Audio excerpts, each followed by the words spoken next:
Namaste everyone. Welcome to wave optics class. We have been studying about the superposition of waves, especially the interference, right? Interference is one of the basic property of any wave, because when two waves superpose, they produce a resultant wave which will be having maximum intensity and minimum intensity. And now that is one of the property which shows that light is a wave. Light can show interference, so light is a wave. So interference of light, explanation of interference of light using wave theory gave a boost to wave theory of Huygens. Now we will move on to the next property of light, that is diffraction. Very important phenomenon. We see that in day-to-day life. And I have shown you some pictures of CD and spider web appearing colored, and all these are because of diffractions. What is diffraction actually? So the important phenomenon exhibited by light. Diffraction can also be explained only using wave theory. No other theory can explain diffraction. You have to consider light as a wave only. Now, the property of bending of light. We know that light travels in a straight line in a given medium. In an isotropic medium, what do you mean by isotropic medium? The medium where density, optical density remains the same throughout. In your classroom, in your room, air is optically isotropic, because the density of air doesn't change from corner to corner. It is almost the same. So the light travels in a straight line. But even in an isotropic medium, if the light passes by the side of the narrow obstacles, like for example a razor blade edge, a tip of a pin, when the light passes by the side of all these very narrow particles, it bends, it changes the direction. So change in the direction of a light because of the obstacles in its path, that is called diffraction of light. Bending of a light due to obstacles is called diffraction. So bending is the best word used. Bending of light when it passes by the side of the obstacles is called diffraction. And that bending is not the same for all the wavelengths. That is the speciality. When the light passes by the side of the narrow obstacles, bending is different for different colors. So we get spectrum also there. It is not because of dispersion, it is because of diffraction. So when you place the CD in front of sunlight, it appears colored, it glitters with colorful light. The reason is when light falls on that CD contains ups and downs on the writing part of the CD. So there are ups and downs like this. There are tracks, very small ups and downs. When the light falls on those ups and downs, the light gets diffracted. Diffraction is different for different colors. Bending is different for different colors. So you can see the colorful light. Even the spider web. The thread of the spider web is so thin that when the sunlight passes through the spider web, that thread, very thin thread, can diffract light, because that acts like an obstacle for the light. When it comes across the obstacle, it bends. And again, the bending is different for different colors. We get this different colors. Now, how will be the bending? Sir, why don't we see the bending of light when the light passes through the window into my room? The size of the obstacle must be comparable with the size of the wavelength of the light. Then only you can see diffraction. Of course, diffraction effects may be present everywhere. But if you want to observe the diffraction, if it has to be noticeable, the size of the obstacle and the wavelength of the light must be comparable. Always we interact with the people, light interacts with anybody who are comparable with its wavelength. We interact with only those people who are of our comparative age, isn't it? You don't play very much with a small kid always throughout the day. You select a person who is of your same age and you go to play cricket, you play something else. So you want to have a very tight competition with the same aged friend. In the same way, light interacts with only those obstacles of whose sizes are comparable with its wavelength. So if you are placing a razor blade, its edge is very thin and its thickness will be almost comparable with the wavelength of light. When it comes across that thin edge, it can bend. And you can do that experiment in your house. If there is a tungsten filament bulb in your house, you place your hands like this. See your image of your hands on the wall. You will find that the image of the walls on the hands and image of the hands on the wall, you expect it like this, right? But it will not be like this. The edges will be blurred like this. It is not clear. That means light, by the time it passes by the side of a finger, it doesn't move straight, it bends into, and it encroaches into the shadow. Bending of light around the narrow obstacles and thereby encroaching of light into the shadow, that is called diffraction. So if you place a duster like this or a very sharp metal piece like this, put a light on this, you expect shadow like this. No light in this region and everywhere light, because this blocks the light, right? That is what we expect.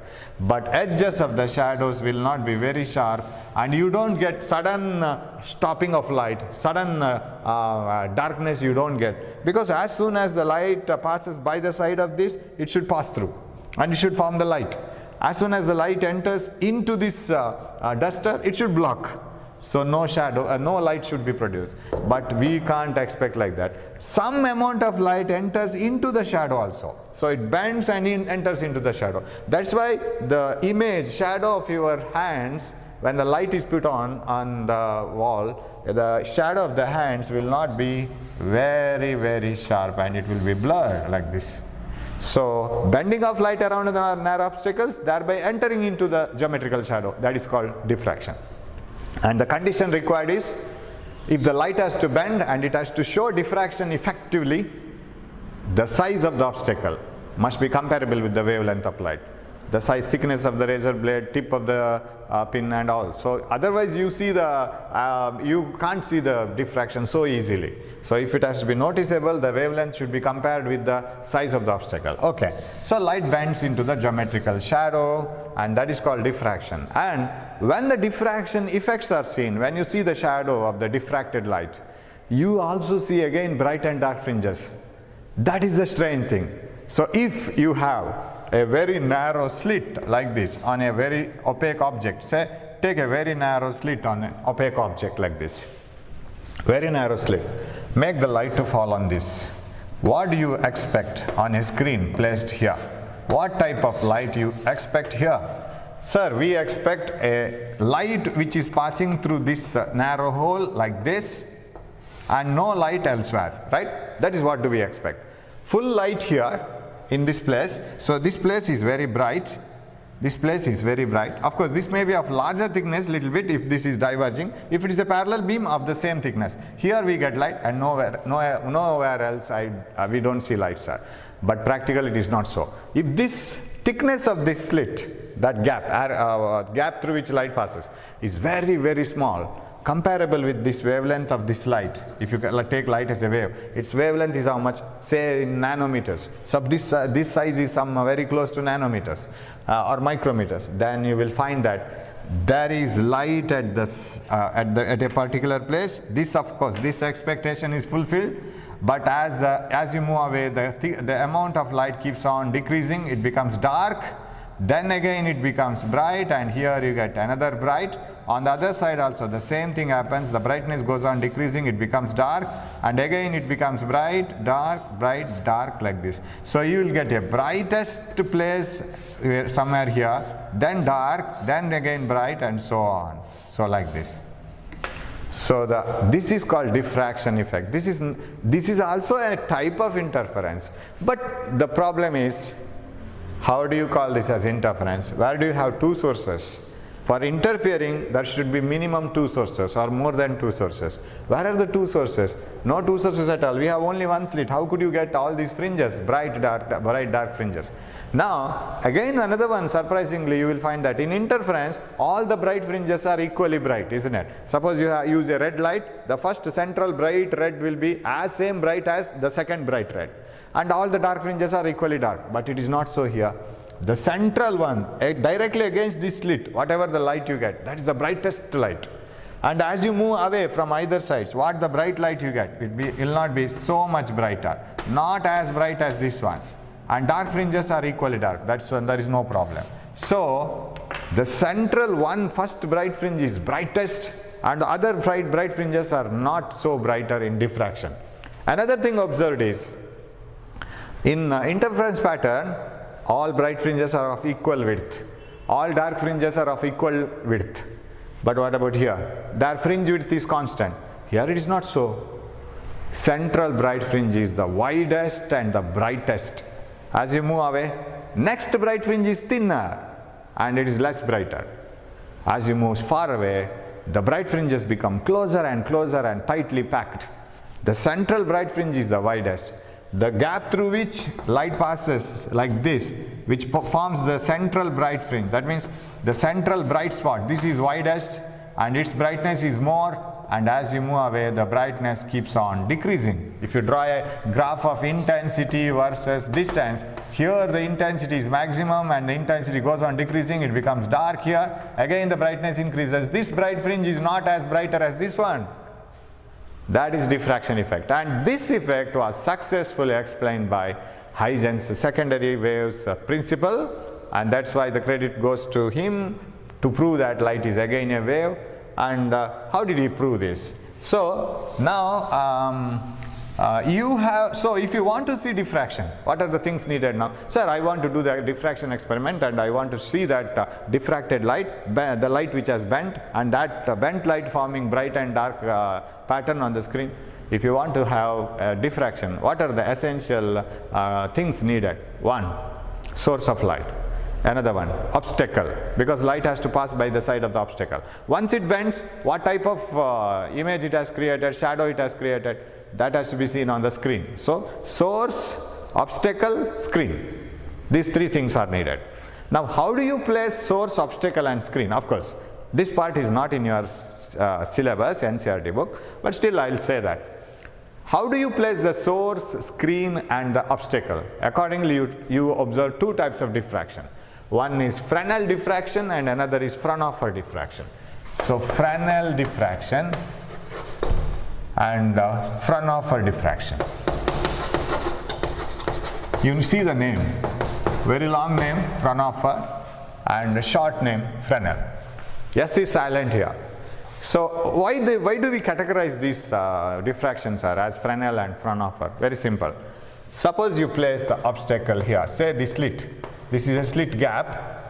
Actually slit will be like this. It is in a very thick metal sheet or a cardboard. We have a very small gap for the light to pass.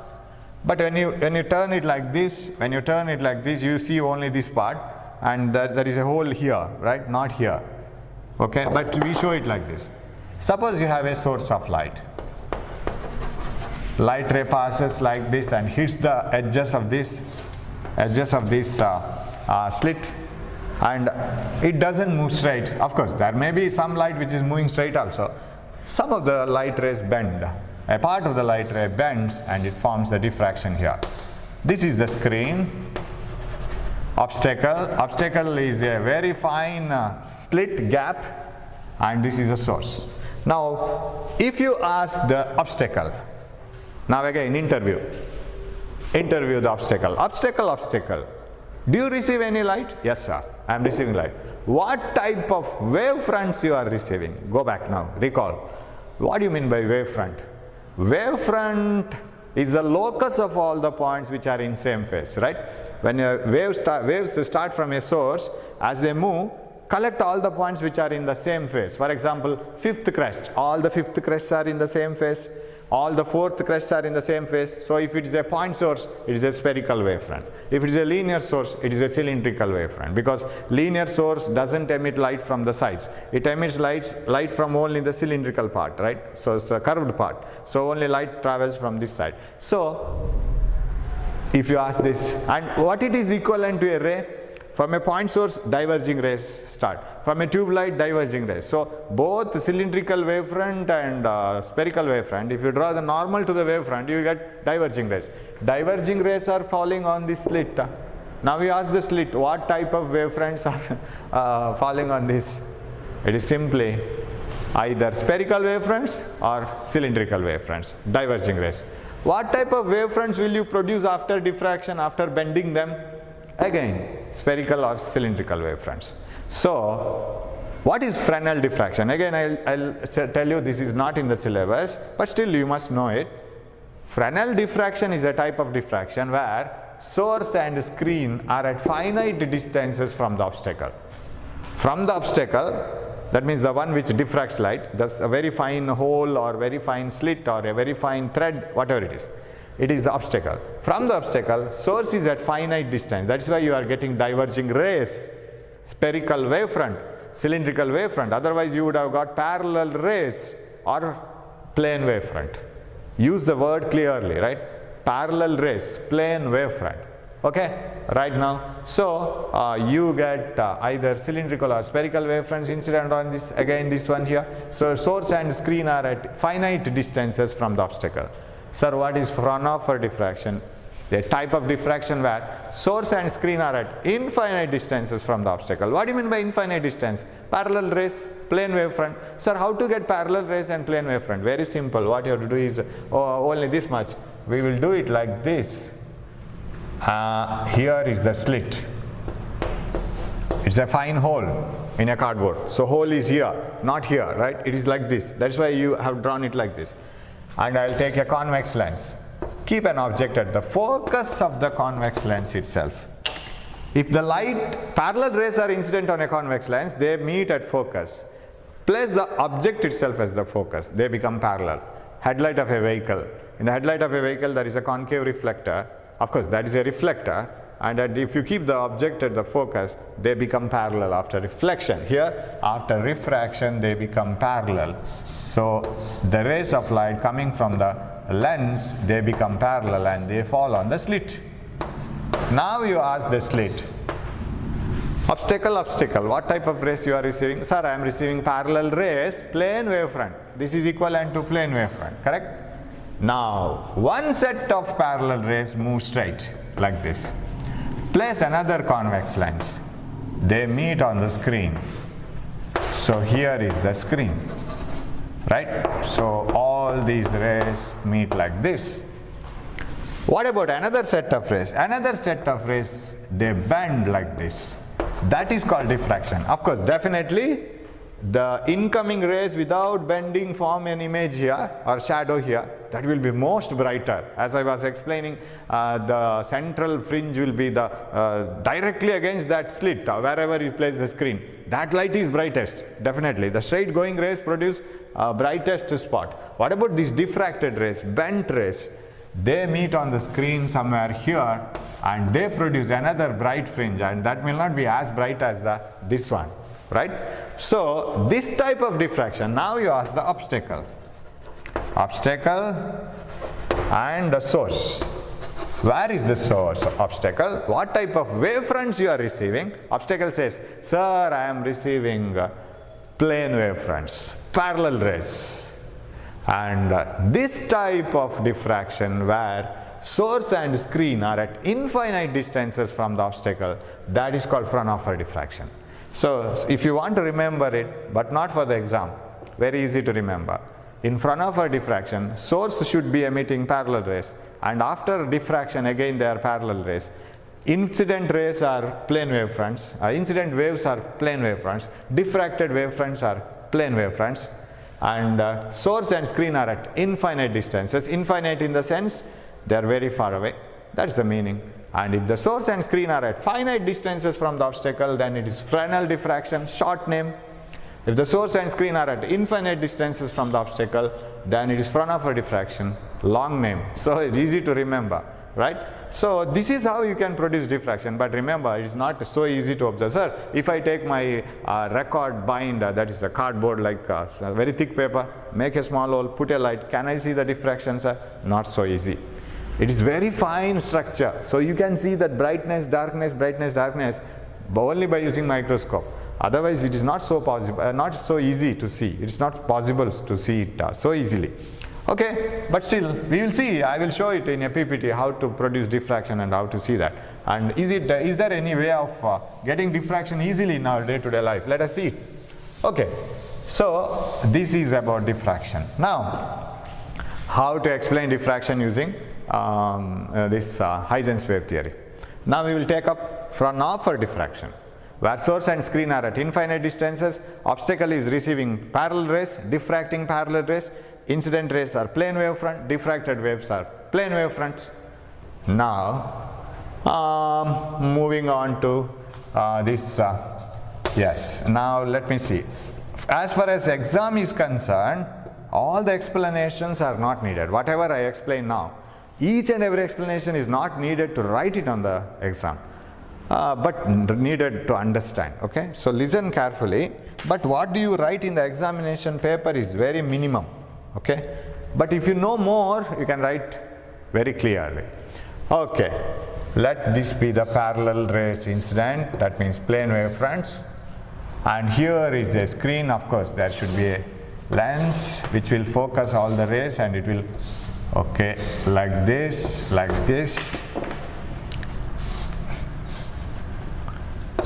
Okay, this is made to focus here, and this is one bright spot, and this should be a bright fringe. I'll tell you why it is a bright fringe.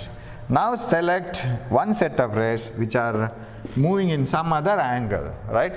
Let us take one set of rays which are moving in some other angle. Let me use colored chalk. Okay, let us see the rays which are bent like this. Let me use this chalk. Bent like this, diffracted like this. You may get a doubt, sir, how does this diffract? Did it fall on the slit? Did it touch this edge of the slit? Yes, definitely, because it is you have to imagine it in 2 dimensions like this.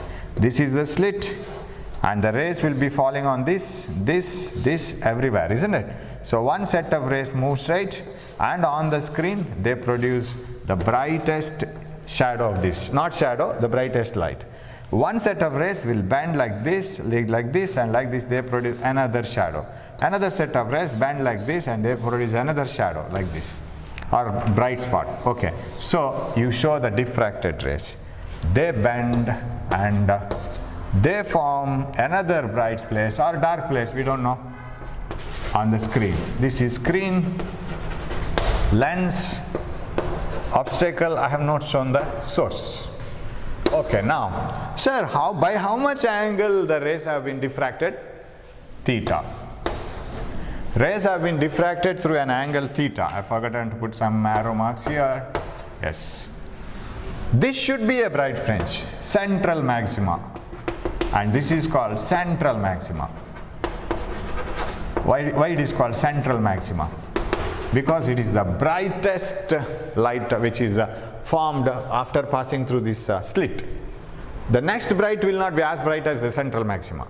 Okay, we are going to study this in detail, and I am not, don't be under the impression that I am skipping the things, and I have not given enough explanation. Where the time comes, I will give the explanation. Okay, now these are the diffracted rays. Consider the rays which are diffracted to an angle theta. Now why it is brightest? Why it is called central maxima? Now the rays which move straight without bending, right, from the slit, from the gap like this.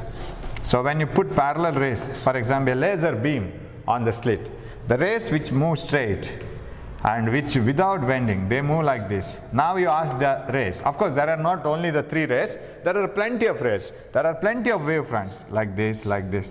Huygens says, now comes the Huygens explanation. Huygens says, when a light falls on the slit, every point on the slit will act like a secondary wave. From the points on the slit, the secondary waves will start. Every point on the slit will act like different sources of light, and they emit their own waves, and the secondary waves start moving from the different parts of the slit. It is very interesting phenomenon. For example, if you can see this chalk, means every point on the chalk is acting like a bulb. It is emitting its own waves. But sir, does it have so much capacity of emitting its own wave?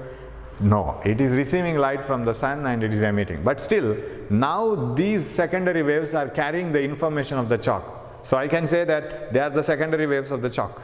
So every point of the chalk act like the source of secondary waves. When light falls on this window slit, very narrow slit, every point on the slit will act like a secondary source. Now you stand here with a mic, interview all these secondary waves coming from the slit. How are you? How are you running? Sir, we are all running together. By the time we reach here, what is the path difference? No path difference. All the waves will start from the different parts of the slit. They travel equal distances, no path difference. By the time they meet here, there is no path difference, no phase difference. So if this wave, secondary wave, starting from here, and after meeting here has produced some 100th crest, then this should also produce 100th crest, this should also produce 100th crest. So everything should produce 100th crest. This should be a bright fringe. Now do you agree that one? Because there is no path difference for the straight going waves, secondary waves, and after they meet on the screen. So there is no path difference between the waves started from here, here, here by the time they meet there. Path difference is 0. So all of them travel equally. Of course, you can say, sir, this wave has traveled little bit more than this one because you see this path. This is neglected because these are parallel rays coming from a very long distant source. So if you compare it to the parallelity here, this path is neglected, and they are almost traveling the same distance. By the time they meet there, they produce equal, they fall with the crest on crest. So they produce bright fringe. That should be a central bright fringe. Now ask the diffracted waves, these waves. Hello, diffracted waves.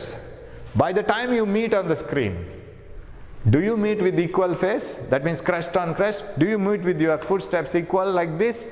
No, sir. The wave, secondary wave, which has started from the top of the slit, has to travel lesser distance. See here.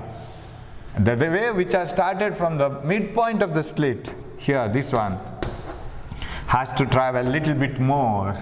The wave which has traveled from the bottom of the slit, secondary wave, I am talking about secondary wave.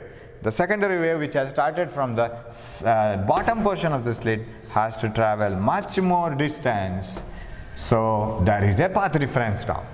There is a path difference for the diffracted waves, not for the straight going waves.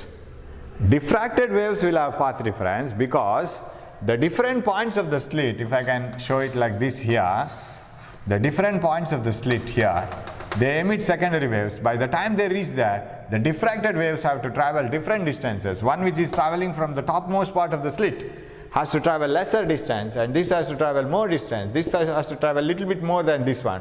Similarly, you can consider the waves traveling from different points of the slit, and they will have to travel with different distance. By the time they meet here, definitely crest will not be on crest, trough will not be on trough, and that may be somewhat displaced, right? So this wave, identical like this, has to travel and reach here. This wave has to travel and reach here. This wave has to travel and reach here. Now the question is, how much is the path difference? By the time they meet here, what is the path difference? This is a very difficult question to answer, because with whom you are comparing? Whether you are comparing the path difference between the waves starting from here and here, here and here, here and here, here and here, because there are plenty of sources. Every point on the slit, if the slit is a gap like this, when the light is put from the other classroom, and every point on the slit will act like a source, and there are plenty of sources coming. With whom you are comparing? Whether you are comparing with this and this, or this and this, or this and this one and this one, there is much difference. And all the phase differences are different now.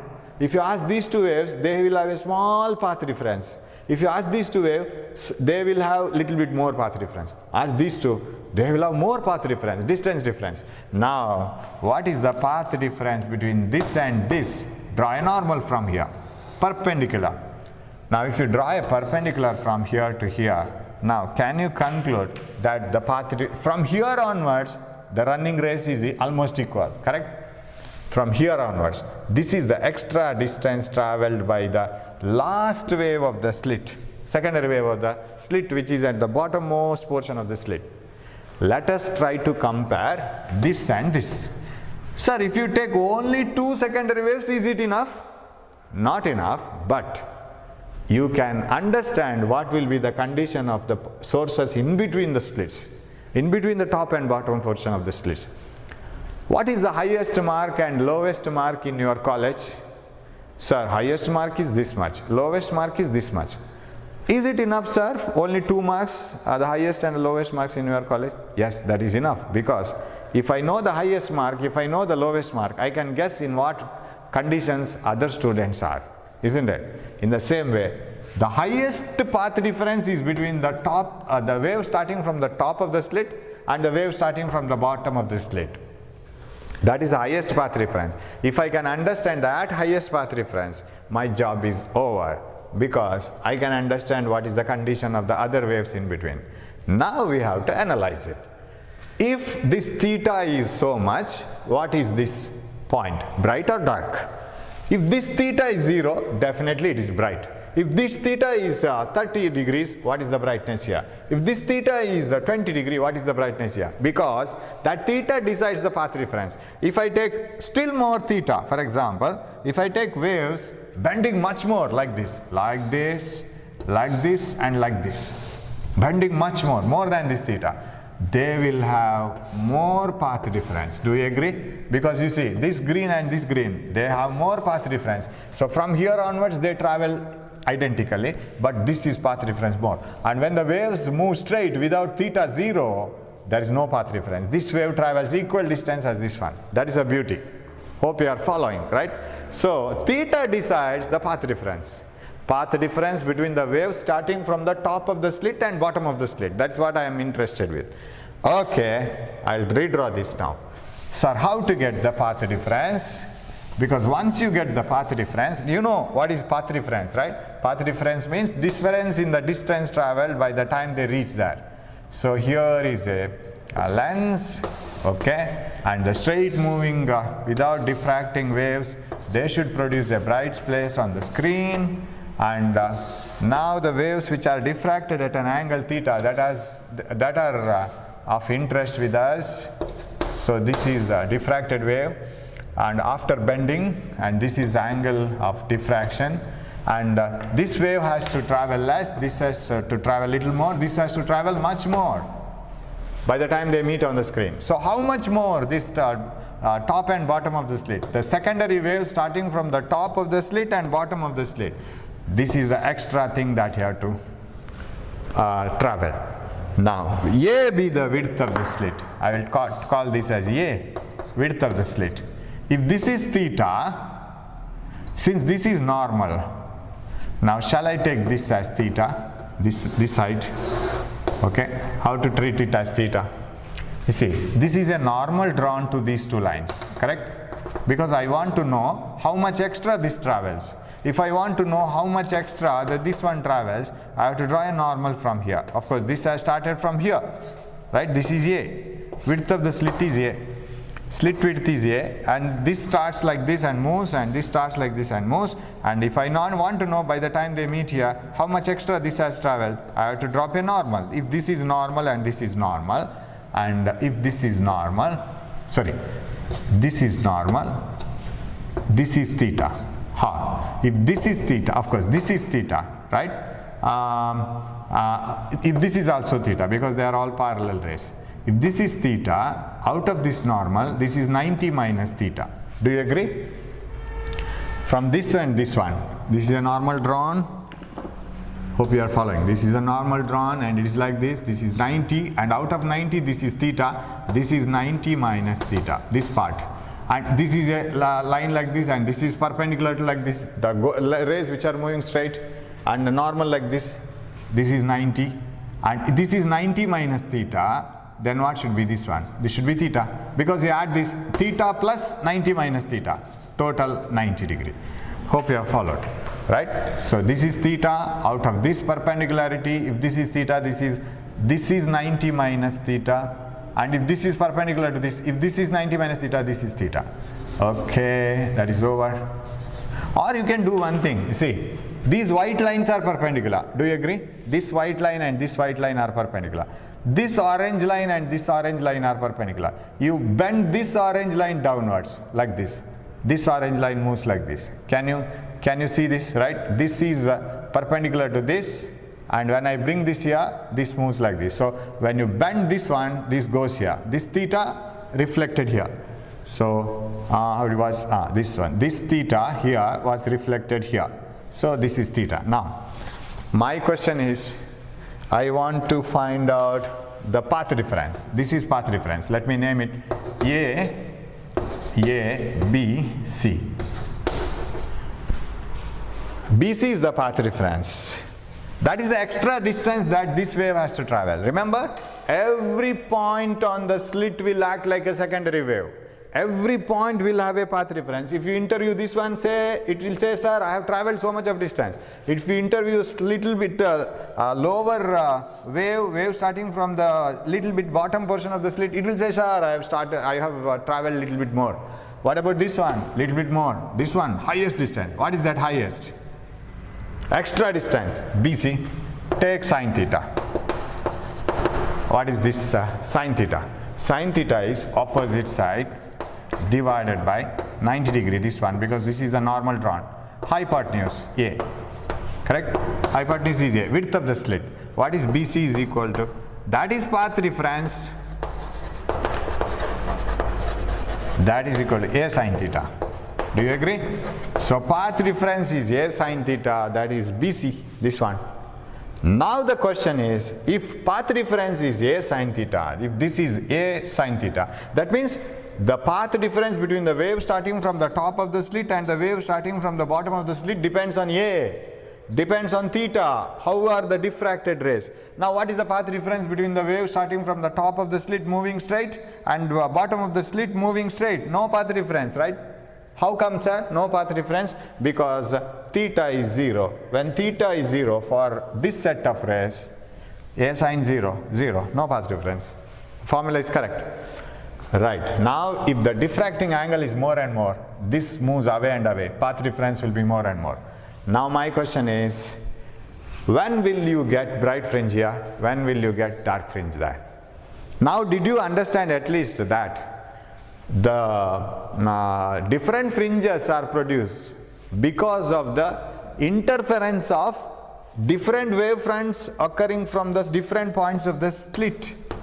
Every point on the slit will act like a small secondary wave source. Every point on the slit edge is like a bulb. So they emit secondary waves, and these secondary waves go and join that. That is superposition again. So once the bending occurs, then it is purely interference. Interference of a number of waves. So that is the beauty. Diffraction, the rest part of the diffraction, once the bending occurs, it is interference only. So once the bending occurs, that is called diffraction. After bending, it is interference. Right. Now, path difference between the wave starting from the top and bottom of the slit is A sine theta, and now what they will do. So I will rub this one. Getting this one is very easy. A sine theta. Just take the triangle. Now I will analyze. If A sine theta is equal to 1 lambda, 2 lambda, 3 lambda, starting from is equal to n lambda, n starting from 1, 2, 3, 4, not 0. What is n equals 0? N equals 0 means path reference is 0 lambda. That is this wave. That is, however, a bright fringe. That we know. That is bright fringe. Now take the diffracted waves. For the diffracted waves, if A sine theta is equal to n lambda, can you guess? That means this wave has to travel a certain distance and reach here. This wave has to travel 1 lambda extra. That's the meaning, right? Could you follow this? The wave started from the bottom of the slit has to travel more. How much more? A sine theta. And that A sine theta, BC, right?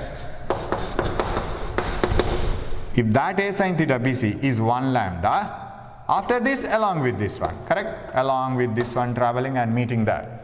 If that A sine theta is 1 lambda, what could be this fringe? Can you guess it now? Your guessing is it is bright fringe, isn't it? It is not a bright fringe, it is a dark fringe. That is the beauty of diffraction. Because your guess is correct. Sir, if the path reference is 1 lambda, it should be a bright fringe. Na? So for example, the wave reaches here. Another wave is also starting from the same point and moving along with them as crest falls on crest. Now I will displace the second wave little bit forward, right? 1 lambda forward. You were arguing like this in the last class, but now you are changing the plate, right? You don't say like that. You will agree with now. Now I will start the second wave 1 lambda later from here. Okay. After reaching here, you ask this wave, how much distance you have traveled? Sir, 1 lambda, 2 lambda, 2.5 lambda. What about this one? 1 lambda, 2 lambda, 3 lambda, 3.5 lambda. What is the path reference? 1 lambda.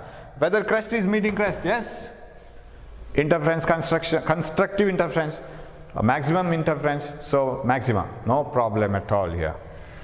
That means if the path difference is 1 lambda, then the crest again falls on crest. Sir, if this path difference is 1 lambda, if a sine theta, if path difference a sine theta is equal to 1 lambda, then we get a dark fringe here. It is destructive. Dark fringe here. Sir, why it is so? Very beautiful explanation. Sir, I will tell you where did we go wrong in assumption. Sir, path difference equal to 1 lambda should produce bright fringe, but here you say that it is dark fringe. The reason is very simple. What is this path difference? A sin theta is equal to 1 lambda. It is the path difference between the only two waves. We have not considered all the waves, right? It is the path difference between only two waves. What are those only two waves? The one which is starting from the top, another which is starting from the bottom. But Huygens says each point of the slit acts like a secondary source. From here. So this is a cardboard and here are the points on the slit. Sir, what about the other points? Waves coming from other points, won't they travel and reach here? Won't they contribute for the brightness or darkness of that point? Definitely. That we have left with. We are arguing with only two waves. One is here and one is here. Sir, it is having a path difference of 1 lambda. What about the waves when they meet there? It should produce bright fringe, but it is not bright, it is dark. Why? Very simple. Consider the waves starting from different points also now. Now, imagine friend A is, I will call this as M n like this, and this is somewhat at the middle. Wave starting from M, you ask M, how many waves you have traveled, how many waves you have produced by the time you reached here? Sir, I produced 52 waves. You ask N, wave starting from the bottommost portion. It says, sir, I have produced 53 waves. This is 52 did I say? This is 53, one wave extra. So how are you meeting that? Sir, with crest on crest. Now if these two waves have a path difference of 1 lambda, what about a wave starting from the middle of the slit here?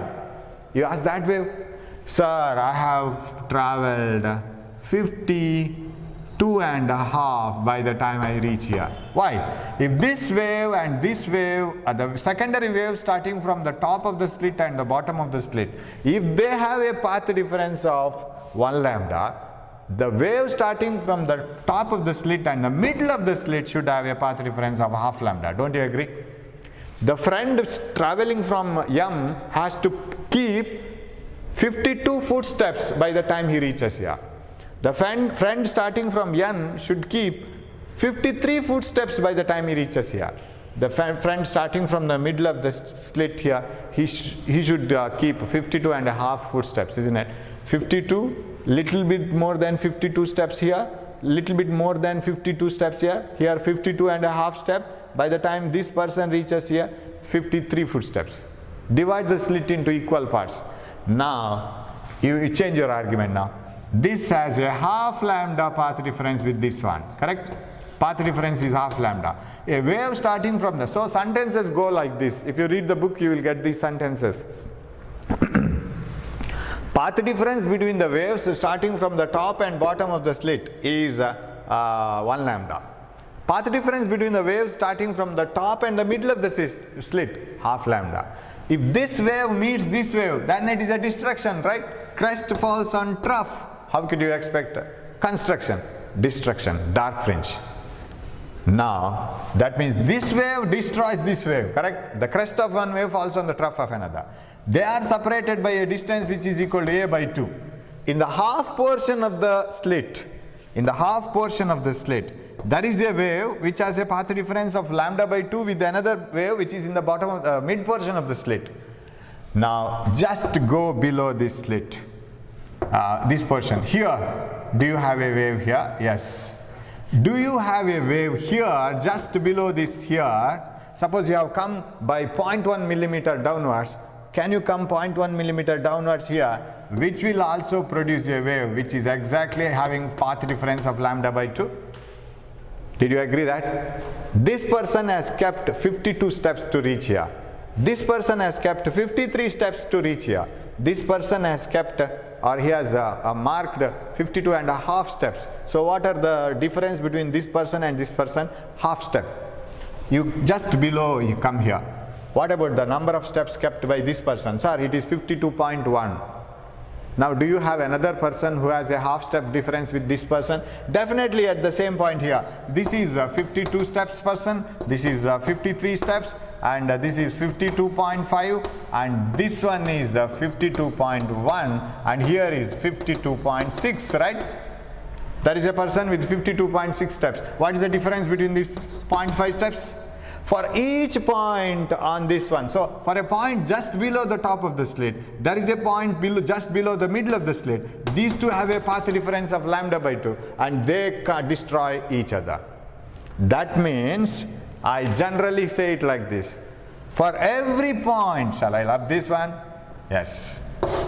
Okay, like this, like this, like this, like this. Yes. For each point on the top of the slit, there are points on the lower half of the slit which have a path difference of lambda by 2 like this, right? Which have a path difference of lambda by 2. This has started earlier, this has started later, which will destroy each other. The one wave which is starting from here, this is destroyed by the wave here. The one wave which is starting from here has been destroyed by here. Another wave starting from here will be destroyed by this wave here. So if you divide the whole slit into two equal parts, for all the points, secondary wave starting from the top part of the slit, there are points on the lower half of the slits which have a path difference of lambda by 2. They cancel each other. They produce dark fringe minima. So if path difference is 1 lambda, dark fringe is produced here. And if the path difference is 2 lambda, of course, divide the whole slit into 4 parts like this. I will rub it and clearly I will tell you. Now divide the whole slit into, so like this, okay, like this here, and this is okay, like this. Now divide the whole slit into 4 parts. If the path difference between this wave, sorry, it is large wave, yeah, this wave and this wave is 2 lambda, 1 lambda, 2 lambda extra, and then together, right? From here onwards together, up to this 2 lambda extra. If the path difference between the top of the slit and the bottom of the slit, secondary waves, is 2 lambda, divide the whole slit into 4 parts. What is the path difference between the waves starting from this one and this one? It is half lambda, like this. What about this one? 1 lambda, middle of the slit. Here 1.5 lambda, right? 1.5 lambda. For all points on this part of the slit, they cancel with this part of the slit. For all the secondary waves starting from this part of the slit, they have a path difference of lambda by 2 from with this part of the slit. They cancel each other, producing dark fringe. So if the path difference is 1 lambda, 2 lambda, 3 lambda, 4 lambda, remember we are mentioning the path difference between the waves starting from the top of the slit and bottom of the slit. If it is 1 lambda, 2 lambda, 3 lambda and so on, then the fringe will be dark. If it is 1.5 lambda, 2.5 lambda, 3.5 lambda and so on, then it will be bright. How it is, sir? I will explain that and I will stop it. Then we will go to again PPT and I will have some animations in PPT so that it becomes easier to understand. If the path difference is 1.5 lambda, 2.5 lambda, 3.5 lambda and so on, you will get a bright fringe at the spot now. How it is so? So if this is the waves starting to the top and hitting the top and bottom of the slit, now this is producing a bright fringe here, there is no doubt. This is the central one. Okay. If the waves are, okay, this is not needed now. Okay, if the waves are diffracted like this, suppose the path difference between this wave and this wave is 1.5 lambda. Is it 1.5 lambda? 1 lambda, half lambda. Divide the whole slit into 3 parts now. 1, 2, 3, equal 3 parts. The person who has started from here has traveled 52 steps. This is 53 and a half. 53 and a half. If the path difference is 1.5 lambda, half lambda has no meaning here. I will explain it in PPT. Half lambda is no meaning. 1 lambda has meaning, 2 lambda has meaning, 3 lambda has meaning, half lambda no meaning, and 1.5 lambda has meaning. Half lambda means it is neither bright or nor dark. We will start from 1.5 lambda. 1 lambda is over. 1.5 lambda. If the wave starting from, okay, if the wave starting from top of the slit and the bottom of the slit have a path difference of 1.5 lambda like this. What about the wave starting from this point and this point? Now I have divided the slit into 3 parts, not 2 parts, because the analysis becomes easier. Sir, why don't you divide the whole slit into 2 parts now? That explanation becomes complicated. You can explain, but it becomes very complicated. Let us make the things easier. So if it is divided into 3 parts, the wave which is starting from here has to travel like this. What about this one? This have 1.5. What about this one? Half lambda. What about the path difference between this wave and this wave? 1 lambda, 1.5 lambda. So I am going in equal intervals. What about in between waves? Of course, they have some path difference. If the path difference between this and this is half lambda, there may be some path difference of 0.3 lambda, 0.2 lambda, 0.1 lambda and so on. 0.4 lambda, everything. This is 0.5 lambda. Now, for this wave, the crest of this falls on the trough of this one. What will happen? These 2 waves superpose, they cancel each other, produce dark fringe. For a wave starting from here and here, they have their path difference of lambda by 2, crest falls on trough, they destroy. For a wave starting just below this one, there is a wave starting from just below this one. So if you just come just below this, there is another wave which have a path difference of half lambda. Again, they destroy each other. For a wave starting from here, there is a wave here. That means for all the waves starting from this part of the slit, one part of the slit, the second part of the slit will produce a wave which will have a path difference of half lambda. That means the other wave will start from here. They destroy each other and produce 0 pattern there. So for this part of the slit, these are the enemy waves, if I can call it like this. But don't write that word. For all these waves, these are the enemy waves because they have a path difference of lambda by 2. The crest falls on the trough. Now, what about this part? There are no enemy waves. They survive and they produce bright fringe because there is nobody to destroy them, right? So, one part of the slit produces secondary waves and they don't have any other waves which have a path difference of lambda by 2. They survive and they produce bright fringe, but that brightness is not as much as this one. Reason is simple. Most of the secondary waves in the slit have been destroyed from the secondary waves from the other part, but only one part, 1/3 of the full wave, the secondary waves will survive and the other parts will be cancelled because all